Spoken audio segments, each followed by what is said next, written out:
हर किसी के बाल झड़ रहे हैं। हर कोई गंजेपन होने का शिकार हो रहा है। उन्हें डर लगता है कि कहीं उनकी पर्सनालिटी में अब बाल की कमी ना आ जाए। बाल कॉन्फिडेंस बढ़ाता है। बाल से लुक में बड़ा चेंज आता है। इसी वजह से बाल गायब होने के डर से लोग अब तरह तरह के नुस्खे अपना रहे हैं। इतना ही नहीं, लोग हेयर ट्रांसप्लांट करवाने के लिए भी मजबूर हो रहे हैं। लाखों पैसे खर्च कर रहे हैं और इस सब के बीच लोगों की जान चली जा रही है।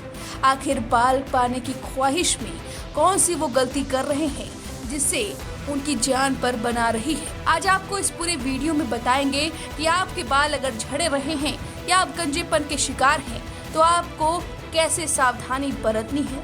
अगर आप हेयर ट्रांसप्लांट करवाना चाहते हैं तो कैसे आपको इन गलतियों से बचना है, और साथ में कानपुर में एक इंजीनियर ने कौन सी गलती की थी वो भी बताएंगे।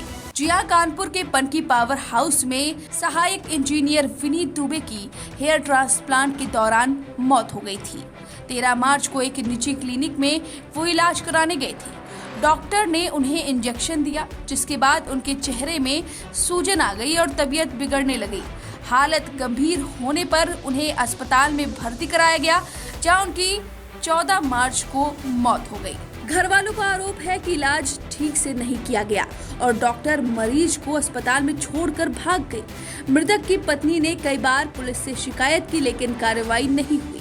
बाद में मुख्यमंत्री पोर्टल पर शिकायत दर्ज कराने के बाद 54 दिन बाद इस केस में FIR लिखी गई। मृतक विनीत दुबे की पत्नी जया ने बताया कि डॉक्टर ने इलाज के दौरान पूरी जानकारी नहीं दी और अचानक क्लिनिक बंद कर गायब हो गई। परिजन इस मामले में पुलिस पर लापरवाही और आरोपी को बचाने का आरोप लगा रहे हैं। वहीं स्थानीय लोगों का कहना है कि शहर में बिना मान्यता के चल रहे ऐसे क्लिनिक लोगों की जान के लिए खतरा बनते जा रहे हैं। जानकारी के मुताबिक विनीत गोरखपुर के रहने वाले थे और हाल ही में उन्होंने HPTI कानपुर से PhD पूरी की थी। घर वालों का कहना है कि विनीत हमेशा अपने लुक को लेकर सजग रहे। गंजापन बढ़ता जा रहा था और सोशल मीडिया पर दिखते बिफोर आफ्टर हेयर ट्रांसप्लांट के विज्ञापनों ने उन्हें प्रभावित किया। यही नहीं, एक डॉक्टर की कॉल ने उनके इस सपने को जल्द ही हकीकत में बदलने का प्रस्ताव दिया। इस बीच विनीत की पत्नी जया दुबे होली पर अपने मायके गोंडा अपने 2 बच्चों के साथ गई हुई थी। तभी विनीत ने 12 मार्च को कानपुर के कल्याणपुर स्थित एक क्लिनिक में डॉक्टर से हेयर ट्रांसप्लांट कराने का निर्णय लिया। विनीत ने डॉक्टर से संपर्क किया और फिर उनकी हेयर ट्रांसप्लांट की प्रक्रिया शुरू हुई। जया ने कहा कि हेयर ट्रांसप्लांट के दौरान मेरे पति के चेहरे पर सूजन आ गई थी। डॉक्टर ने खुद मुझे फोन कर बताया था कि विनीत की तबीयत खराब हो गई है, लेकिन डॉक्टर ने अपनी पहचान छुपाई थी। वो किसी और नंबर से कॉल कर रही थी। डॉक्टर ने तब विनीत को दूसरे अस्पताल में इलाज कराने की सलाह दी। हालत बिगड़ी और परिजनों ने उन्हें सर्वोदय नगर के एक बड़े प्राइवेट हॉस्पिटल में भर्ती कराया। वहां डॉक्टरों ने इलाज शुरू किया, लेकिन इन्फेक्शन इस कदर फैल चुका था कि 15 मार्च को विनीत का निधन हो गया। वहीं अब इस पूरे केस में बड़ा खुलासा हुआ है।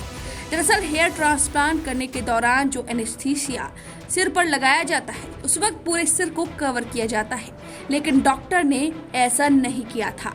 डॉक्टर ने सीधे एनेस्थीसिया लगा दिया, जिससे पूरा एनेस्थीसिया विनीत के चेहरे तक फैल गया और विनीत का चेहरा पूरा सूज गया। इन्फेक्शन इस कदर बढ़ गया कि उनकी मौत हो गई। ये कहना है विनीत की बहन का, और अब इस पूरे मामले की जांच जारी है। वहीं अब आपको बता दें कि जो लोग हेयर ट्रांसप्लांट कराना चाहते हैं उन्हें किन चीज़ों से बचना चाहिए और आखिर हेयर ट्रांसप्लांट होता क्या है। तो आपको बता दें कि ये एक ऐसी प्रक्रिया है जिसमें सिर के पिछले भाग से जहां घने बाल होते हैं वहां से बालों को निकालकर उस एरिया में प्लांट कर दिया जाता है जहां पर बाल नहीं है। ये प्रक्रिया सुनने में तो काफ़ी आसान महसूस होती है, लेकिन इसके साइड इफ़ेक्ट्स का भी सामना करना पड़ता है। विनीत के अलावा भी ऐसे कई लोग हैं जो हेयर ट्रांसप्लांट के कारण अपनी जान गंवा चुके हैं। तो अगर आप भी गंजेपन की समस्या से जूझ रहे हैं और हेयर ट्रांसप्लांट कराने की सोच रहे हैं तो हेयर ट्रांसप्लांट से जुड़ी कुछ ज़रूरी बातों को जान लीजिए। हेयर ट्रांसप्लांट आमतौर पर लोकल एनेस्थीसिया के तहत एक मेडिकल ऑफिस में किया जाता है। हेयर ट्रांसप्लांट 2 तरह का होता है, स्किल ग्राफ्ट और माइक्रो ग्राफ्ट।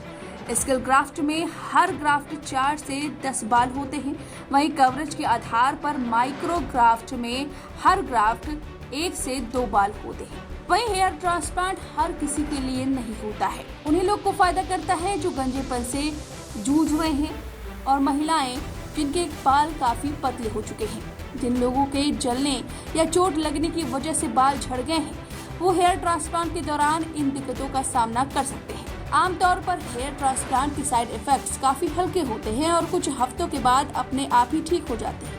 इसमें शामिल है इन्फेक्शन, स्कैल्प में सूजन, आंखों के आसपास नीला पड़ना, सिर के उस हिस्से में पपड़ी बनना जहां के बाल निकाले गए हों या जहां ट्रांसप्लांट किया गया हो, ट्रांसप्लांट किए गए हिस्से का सुन्न पड़ना, खुजली, हेयर फॉलिकल्स में सूजन या इन्फेक्शन, बालों में अप्राकृतिक दिखने वाले गुच्छे।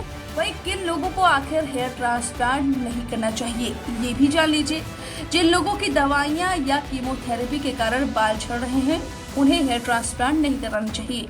जिन लोगों के सिर पर चोट लगने या सर्जरी के बाद कोई गहरे निशान हो, उन्हें भी हेयर ट्रांसप्लांट नहीं कराना चाहिए।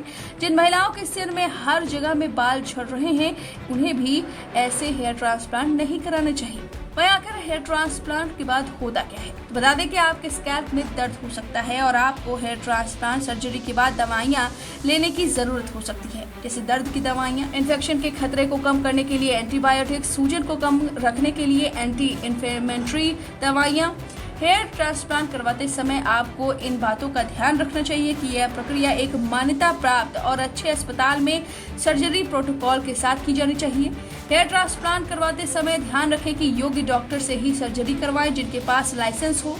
प्रक्रिया के सुरक्षित और प्रभावी परिणाम को सुनिश्चित करने के लिए रेगुलर फॉलोअप प्रोटोकॉल का पालन किया जाना चाहिए। हेयर ट्रांसप्लांट से पहले आपको तकनीकियों के बारे में जानकारी होनी चाहिए। हेयर ट्रांसप्लांट में कई तरह की तकनीकी का इस्तेमाल किया जाता है। आपके लिए कौन सी तकनीक बेहतर है, इसके बारे में पता होना चाहिए। यानी कि कहने के अनुसार अगर आपके बाल पहले पतले हो रहे हैं और फिर झड़ रहे हैं, तो उसके लिए अलग हेयर ट्रांसप्लांट होता है। और वहीं कभी कभी सिर पर पैचेस आ जाते हैं, उसके लिए अलग हेयर ट्रांसप्लांट होता है। इसलिए अपने बाल की प्रकृति आपको जानना चाहिए, उसी के हिसाब से आपको हेयर ट्रांसप्लांट कराना चाहिए। और हो सके तो पहले अपने खान पान को दुरुस्त करें, मल्टीविटामिन लें, योग करें और इससे अपने बाल को बचाने की कोशिश करें और तभी हेयर ट्रांसप्लांट कराने का बड़ा फैसला लें। फिलहाल इससे जानकारी पर आपकी जो भी राय है हमें कमेंट करके जरूर बताएं।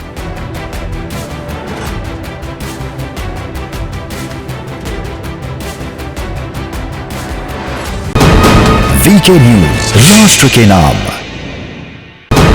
वीके न्यूज, राष्ट्र के नाम।